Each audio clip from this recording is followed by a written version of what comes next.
আমরা সব টানেলের ভিতরে ঢুকে পড়েছি, সবারকে দেখা যাচ্ছে না ভাই, ভেতরে ঢুকে পড়েছি, কেউ আশ্রয় নেই। হ্যাঁ, এখন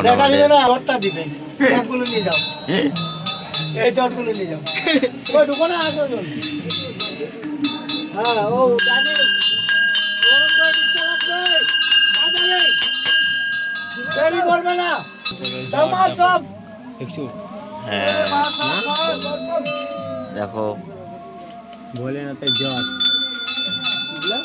জট জট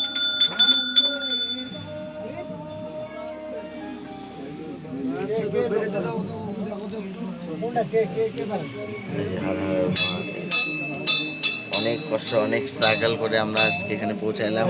সেই সকাল 7টায় বেরিয়েছি, এখন বাজে রাত হচ্ছে 2:30। আমরা এখন ভিতরে যাচ্ছি জল ঢালার জন্য। অনেকটা পরিশ্রম, কিন্তু এত সামনে এসে সব পরিশ্রম নাই হয়ে গেছে, মানে ক্লান্তি আর নাই। হ্যাঁ, আর একটু অপেক্ষা।